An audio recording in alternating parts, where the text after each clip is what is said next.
le projet, c'est la construction d'une maison de l'an 1000. Donc c'est une maison en bois torchis et chaume, comme ça se faisait à l'époque. Et le but, donc, c'est de la construire voilà, en 10 jours. On est une vingtaine et on construit entièrement cette maison à partir des matières premières qu'on trouve sur place. Donc les matières premières, c'est 6 sapins qu'on a coupés d'une vingtaine de mètres de haut, qu'on a coupés et qu'on a fendus au coin et au merlin. Et on les utilise pour faire des poutres pour la construction de la charpente de la maison.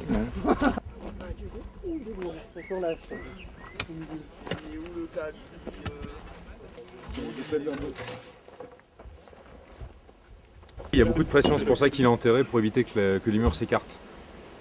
Donc les maisons gauloises, c'est toujours fait avec des trous de poteaux. Et jusqu'à l'an 1000, on utilise des trous de poteaux. Ensuite, plus tardivement, au bas Moyen-Âge, il n'y aura plus de trous de poteaux. En fait, les maisons seront posées avec une fondation beaucoup moins profonde.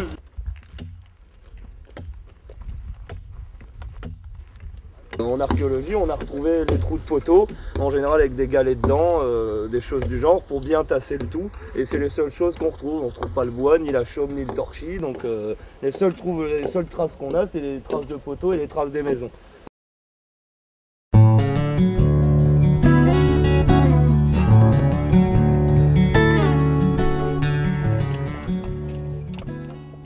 Ça donne des maçonneries parfaitement homogènes qu'il reste pendant un certain nombre d'années.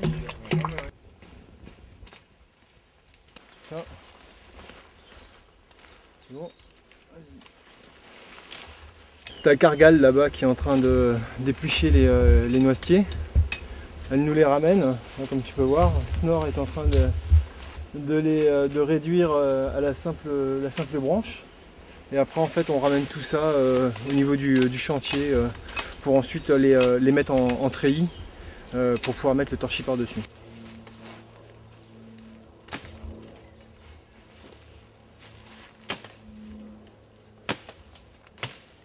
Toutes les parties avaient leurs contraintes et leur côté positif, quoi. Après c'est l'ambiance qu'on a mis dessus qui est sur les travaux qui fait que c'était bien. Moi j'ai bien aimé quand on était en forêt et qu'on ramassait les tiges pour le crayonnage. Ça faisait sortir et ça faisait bouger un peu du chantier, quoi. En fait, faut quand on le prend, toi, là il est trop gros, mais c'est parce qu'on doit pouvoir les tordre. Trop fine. Il va falloir que je bouge ailleurs parce que là j'ai des... Tiens, regarde, il y en a encore là, qu'on avait fait là.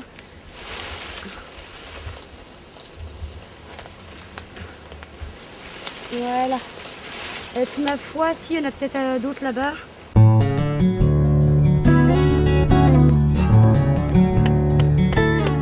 Là on a ce qu'on appelle la panne fêtière, donc c'est la poutre qui sera posée sur les poteaux centraux de la maison. Et donc cette panne fêtière, cette poutre sera assemblée au poteau avec un assemblage particulier qu'on appelle tenon mortaise. Et on retrouve des assemblages de charpente avec le principe de tenon et mortaise et ce qu'on appelle des tenons traversants, c'est-à-dire pas forcément des chevilles mais un tenon qui traverse le bois et qui est tenu par un coin.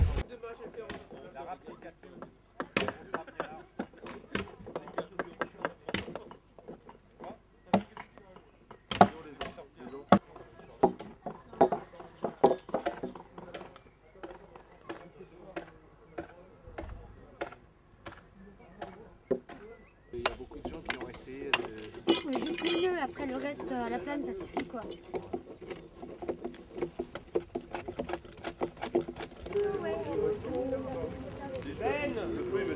On brûle toutes les branches des arbres qu'on a coupées pour fabriquer la maison, pour se débarrasser des branches et puis pour cuire le sol de manière à ce qu'il soit plus dur.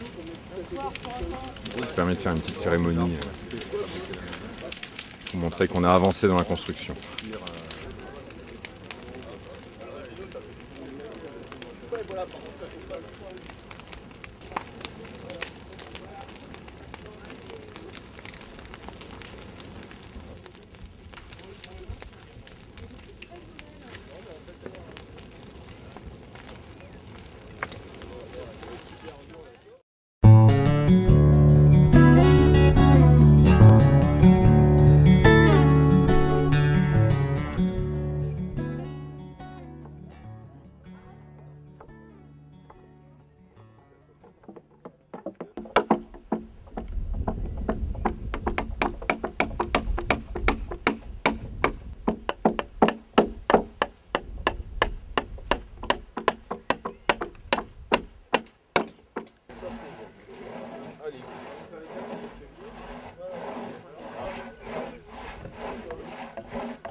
dénègue plus haut, ou Vitchop moins haut, vous comprendrez et vous rétablirez.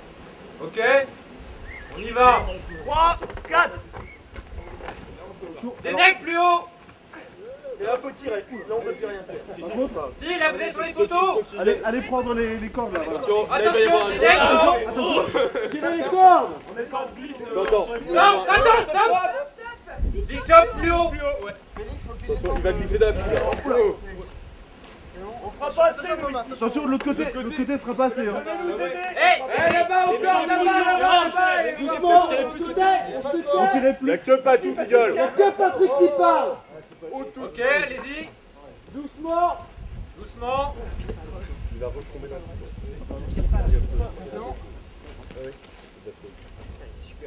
Voilà.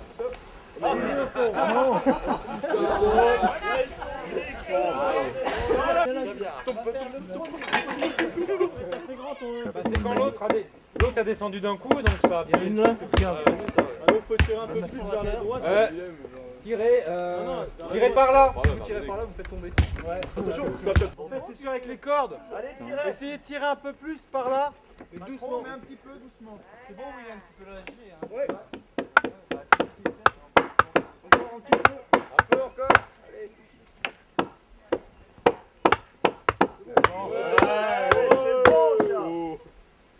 Ça descend vraiment Je les mets, mes 3 petits. Bah moi j'en mettrais pas autant, hein. Je ferais une couche par couche, hein, parce que là on n'arrivera pas à combler tous les trous.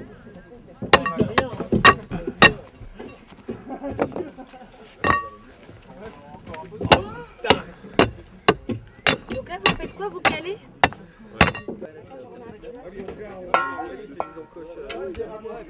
Allez, je vais faire ça avec le Vitchop. Au niveau de la conduite du projet, c'était assez intéressant parce que tous les soirs, on essayait de faire un espèce de point sur là où on en était. Et puis, chacun apportait plus ou moins ses idées, son opinion. C'est une façon de conduire des projets qu'on n'a pas souvent l'occasion d'expérimenter et qui est très intéressant. Enfin, humainement, c'est très très riche. Chacun apporte son petite idée, ce qu'il a lu dans ses bouquins, ce qu'il a vu des fois dans d'autres types de constructions en bois. Et voilà, donc c'est un partage de connaissances, à la fois donc des connaissances vraiment techniques, enfin des coups de main, et des connaissances un peu plus théoriques. Voilà.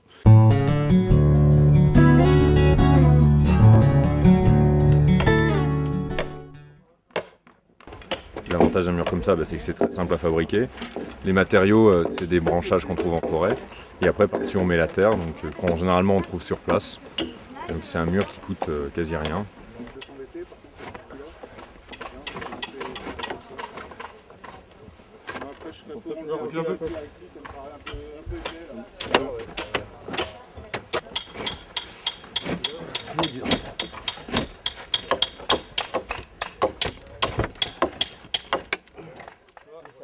Il a pété. Mais pas trop, parce qu'en plus il en faut plein encore de la paille. Alors là, il y a 6 tonnes d'argile. Il doit y avoir, je crois, une tonne de sable. Et après, tout ce qu'on a en terre, quoi. Après, ça dépend du terrassement qui a été fait, quoi. Ça devrait aller maintenant.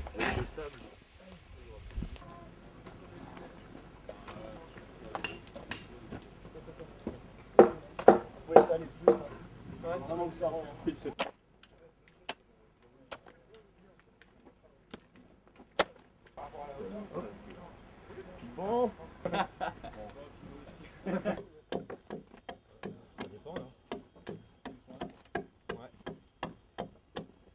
J'ai pu affiner mes savoirs en utilisation des outils manuels, carrir des poutres, faire de la charpente avec des chevilles, pas utiliser de clous, de vis, des choses comme ça. J'ai beaucoup apprécié le travail dans le silence, enfin, sans les électroportatifs ou les outils modernes, quoi. Des bruits de scie, des bruits de marteau, de maillet. Pendant 10 jours, c'était très agréable. 1, 2, 3, et on y va. On descend. Oui.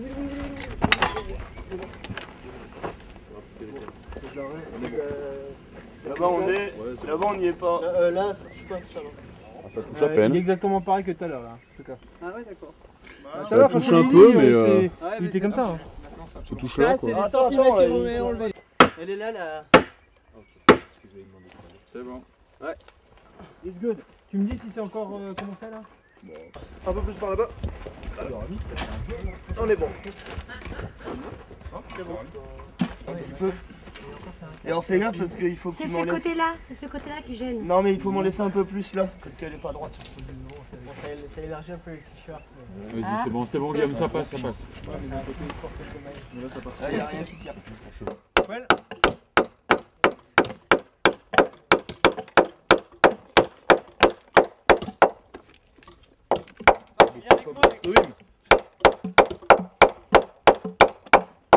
Un truc qui peut traverser de l'autre côté. Ce que j'ai appris, c'est, en ce qui me concerne, c'est personnel, c'est plus l'habitude du travail manuel déjà, rien que ça, et aussi certaines connaissances après que j'ai acquis par rapport à ce qui pouvait se faire peut-être. Par exemple, réaliser un mur, voilà, faire du crayonnage, comment à du cette torchis. époque-là on faisait ça. D'accord. Donc c'est d'autant plus instructif qu'on le fait soi-même et que donc on voit vraiment les choses sous un angle plus réaliste, quoi. Allez au bolide. Nickel. Il en reste encore.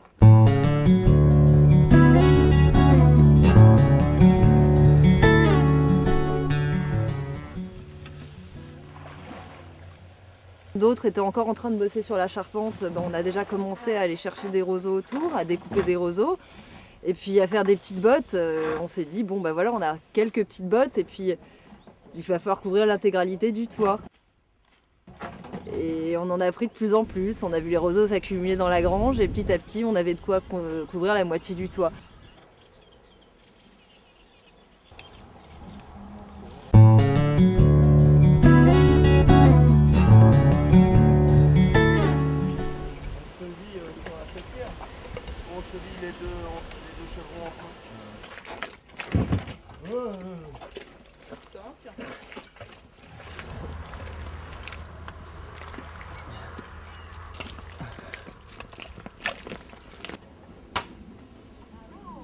Au bout de 10 jours de travail, on était tous complètement exténués physiquement, on avait des cloques sur les mains. C'est vrai que la plupart ont des travails en bureau ou ont des travails plutôt intellectuels et c'est pas évident de faire ce genre de choses, quoi.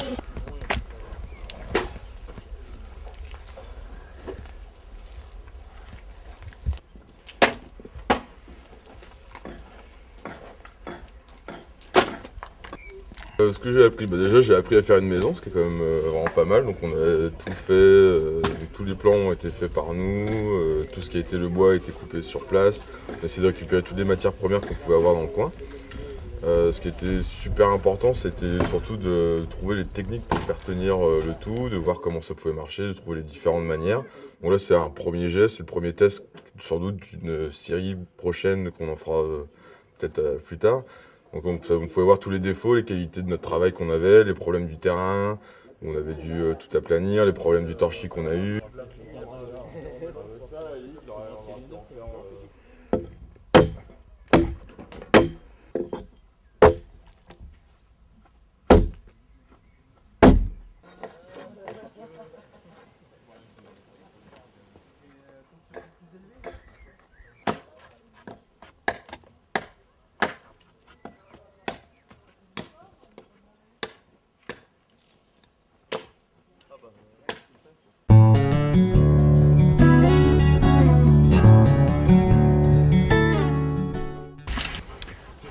Donc le bilan, c'est qu'on a réussi à construire ce qu'on avait prévu dans les temps impartis, voire même en moins de temps que prévu, vu qu'on allait chercher la moitié du roseau nécessaire pour la toiture déjà.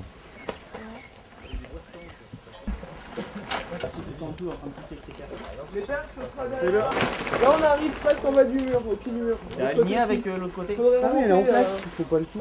Et les plastiques? Le bas. On va partir là. Moi je vais mettre l'échelle pareil là. Je vais remonter au courant. Heureusement que tu m'as su.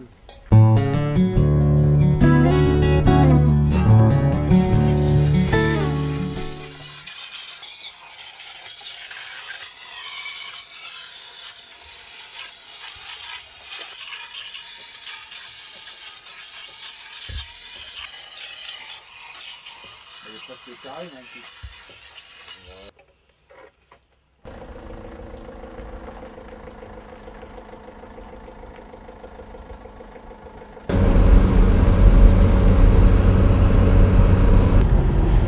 L'année dernière on a fini, mais on a fait que la moitié du toit. Donc cette année on doit finir la deuxième partie du toit. Donc pour ça il faut récolter des roseaux. Donc on en a récolté déjà 250 sur un week-end précédent. Et là il nous en faut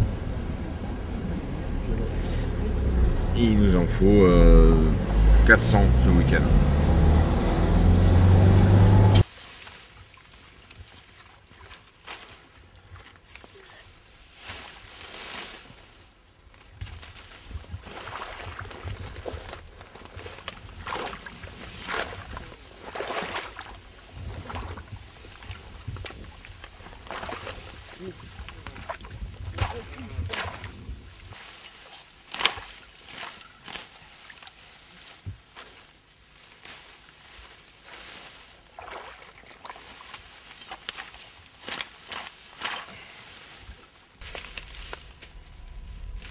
Alors, qu'est-ce que je fais? Tu fais passer le fil comme ça par-dessus. Tu fais un tour, tu le laisses toujours là. Tu repasses une deuxième fois en dessous. Tu laisses toujours là et tu serres. De toute façon, il faut remonter aussi jusqu'au bout. Il y a 3-4 tas là-bas. Il y a aspire à finir.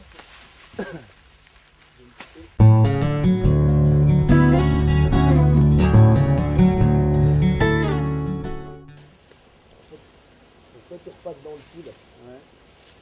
Bon. Écoute, c'est un nœud, on attaque de l'autre côté. Au niveau de la construction elle-même, j'ai pas travaillé le bois parce que c'est pas mon domaine. Mais j'ai fait le torchis, ensuite j'ai fait pas mal de coupes de roseaux dans les temps. Et ensuite là où j'ai le plus appris, c'est à la fin finalement, quand on a fait les enduits donc, cet été. Parce que là j'ai acheté beaucoup de documentation, de livres sur les différents enduits. On a essayé de voir quelles pouvaient être les meilleures solutions, on a essayé différentes choses. Et donc on a fait les enduits à plusieurs cet été.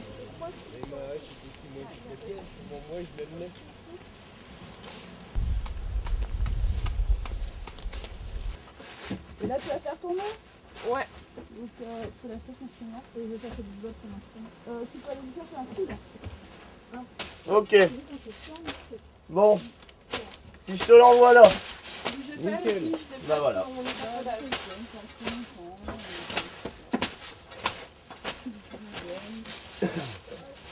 Attends, non, bah non. Non, là, je te l'ai envoyé au-dessus, tu me le renvoies au-dessus. Tu me l'envoies 7 cm,4 en dessous.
J'ai adoré participer dans tout déjà. On me disait mais non, t'es enceinte, faut pas. Mais finalement ça m'a fait du bien. Hein. Alors ce que j'ai aimé le plus évidemment c'était les roseaux. Bon, moi je crois bien que je suis forgeron. Et du coup c'est intéressant parce que comme Patrick m'avait demandé des outils pour faire cette maison, j'ai pu voir les outils à l'œuvre. Donc qu'est-ce qui allait pas, qu'est-ce qui allait. Comment on s'en sert, les conditions, etc. Et du coup, ça permet de voir la vie de l'outil un peu en condensé, quoi. Il y avait quelques petits trucs au niveau technique que je connaissais, les tenons, les mortaises, les mi-bois, ce genre de choses que j'ai pu montrer aux autres, qui sont donc, enfin, c'est des techniques assez simples, donc ce qui a permis de transmettre un savoir. Et puis après, par contre, ce que je ne savais pas du tout faire, c'est par exemple faire équarrir des poutres, les rendre carrées. Ça, je savais pas du tout le faire et on m'a montré. C'est vrai que c'est très intéressant, c'est un coup de main. Moi, j'aimais bien les roseaux, le caillage de roseaux. Donc, c'est le moment qui m'a le plus. Pourquoi? Oh, bah, j'ai trouvé ça sympathique, le fait d'être dans l'eau, de se dire qu'à l'époque, ils avaient vraiment beaucoup de courage pour faire ça, quoi. J'ai préféré faire les enduits parce que c'était vraiment la fin, donc on avait vraiment l'impression de finir quelque chose qui était joli, bien fini, boucher tous les trous, rectifier tout ce qui était pas très bien fait ou un peu abîmé, donc ça c'était très gratifiant finalement. Le travail de groupe, le travail manuel, travailler avec des matériaux naturels, pouvoir créer à partir de choses non artificielles. Vraiment, on se sent vivre quand on construit quelque chose avec ses mains comme ça. Ben, moi je crois que c'était quand on mettait les plantes là-haut, et quand je regardais les adultes avec leurs pieds écraser la terre, enfin l'argile plutôt. Eh bien, ce que j'ai fait le plus, c'est faire à manger pour les constructeurs de la maison. Et après, j'ai quand même essayé 2-3 trucs. J'ai bien aimé casser l'argile. Et puis, j'ai bien aimé patouiller dans la boue. Après, au niveau expérience humaine, j'ai trouvé que c'était très bien. En 10 jours, il y a vraiment eu de la cohérence, de la fraternité, de la solidarité, enfin, ce que j'aime. Moi perso, j'ai rien enseigné, par contre j'ai beaucoup appris. Au niveau du travail du bois, pour arriver à bien fendre correctement le bois, tout ce qui est le sens du fil, tout ce qui était travail avec les ciseaux. On a fait énormément de choses. J'ai appris pas mal de trucs. Au niveau de construction de maison, je savais rien. Donc au niveau du toit surtout, j'ai surtout travaillé sur le toit pour poser les roseaux, tout ça. Donc c'est une technique que je connaissais pas du tout, d'ailleurs qu'on connaissait pas forcément, et qu'on a expérimenté pour voir vraiment si ça marchait. Ouais, c'était très bien, on a eu une bonne attendance d'organisation grâce à Karine qui a réussi à nous nourrir pendant 10 jours, matin, midi et soir, avec des très bons repas, donc tout s'est bien passé, même si on vivait tous un peu tous ensemble tout le temps, mais c'était bien, c'était une bonne expérience. Je suis pas très manuel, donc j'ai surtout aidé à porter les trucs, pour le torchis, pour tailler des chevilles, quoi. Un petit boulot simple, quoi. En fait, je connaissais uniquement dans la théorie, quoi. J'avais vu ça en cours, etc. Et là, ça a été super intéressant, juste avant de passer à la pratique, où on a tâtonné un peu à droite à gauche, à essayer de retrouver les gestes anciens. Puis, on s'en est bien sorti, je pense. Alors, j'ai bossé sur l'aplanissement du terrain, déjà, au début. Ensuite, j'ai carré des poutres. Et j'ai pas mal creusé de trous de poteau. C'est moi qui ai creusé le gros trou de poteau de la fêtière, qui était très long parce que ça faisait plus d'1 mètre. Donc voilà. Ce que je savais déjà faire, même si je savais le faire, j'ai bien appliqué. J'ai appris plein de choses au niveau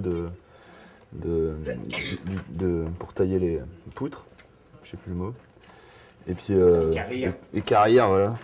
Après, bon, tout ce qui est clonage, on avait déjà fait, mais pas sur une si grande échelle. Faire une maison, voir comment elle évolue, c'est magique.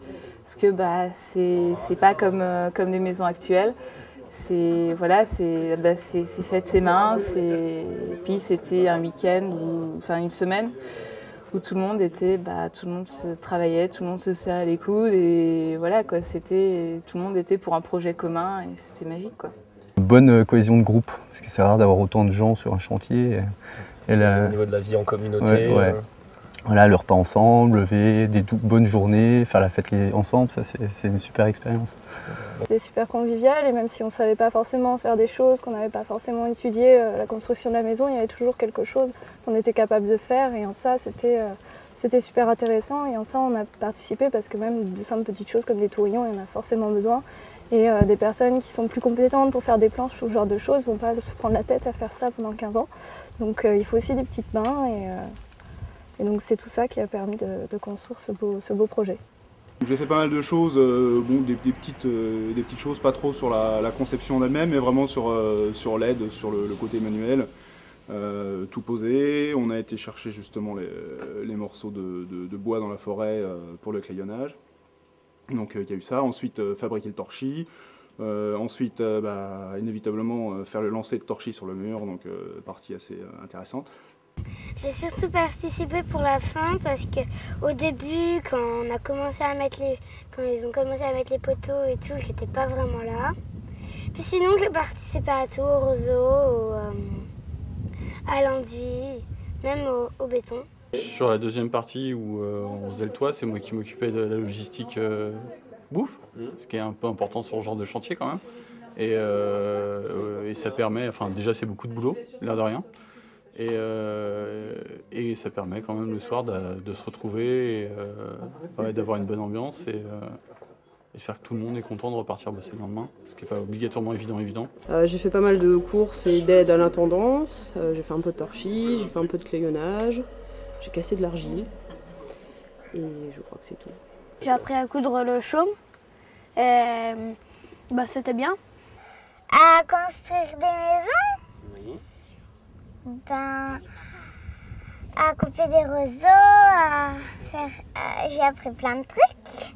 Comme je suis arrivée au tout début et à la toute fin, il y a toute une partie de l'évolution du chantier que j'ai pas vue au jour le jour. Et quand je suis arrivée et que j'ai vu déjà l'état des murs, le toit qui était bien avancé, la faîtière, la structure qui avait été montée, c'était impressionnant. Ce qui m'avait vraiment marqué, c'est quand on a terminé la faîtière, parce que là, moi je ne pensais pas du tout qu'il y aurait un système aussi complexe avec de l'argile, des plantes dessus pour vraiment étanchéifier correctement la toiture. Donc pour moi c'était vraiment très intéressant de voir comment ils faisaient à l'époque et essayer vraiment de retrouver leurs gestes. Alors maintenant, si on devait refaire la même chose, alors la première chose c'est qu'on prendrait du bois de meilleure qualité, c'est-à-dire du bois de forêt, non pas du bois de plaine, donc il y aurait moins de nœuds, ça on pourrait les carrer plus facilement. La deuxième chose, ça serait pour la toiture. Donc pour le chaume, je pense que ça serait plus intéressant de faire planter du seigle à un paysan et après d'aller le récolter à la faux. Ça serait beaucoup moins pénible que d'aller couper en marécage. On a participé à ce projet parce que on fait partie d'associations de reconstitution historique. Donc on fait beaucoup de recherches et de travail sur les costumes, les artisanats, les techniques. Avoir ce projet d'essayer de construire une maison de l'an 1000 complète avec les mêmes outils qu'ils pouvaient avoir à cette époque-là, pour nous c'est la suite de nos expérimentations sur cette période. On a tous envie un jour de monter un site archéologique, un archéosite dans lequel on aimerait reconstruire des maisons à partir de sources archéologiques. Et pour faire ça, peut-être qu'il faudrait faire un essai. Donc l'essai, c'était de construire collectivement ensemble une première maison. Donc cette maison, c'était un test. Le but, c'était même pas de pouvoir y vivre ou d'y avoir accès tout le temps. Le but, c'était juste d'essayer de la construire et de voir si on y arrivait. Il y avait une chose très intéressante, c'était de confronter ce qu'on savait aujourd'hui sur les maisons et la façon de les réaliser. Donc aujourd'hui, je pense qu'on a acquis tous un savoir-faire très important, ce qui est extrêmement gratifiant. Et de plus, on a réussi à sortir de terre un projet qui n'était pas commun.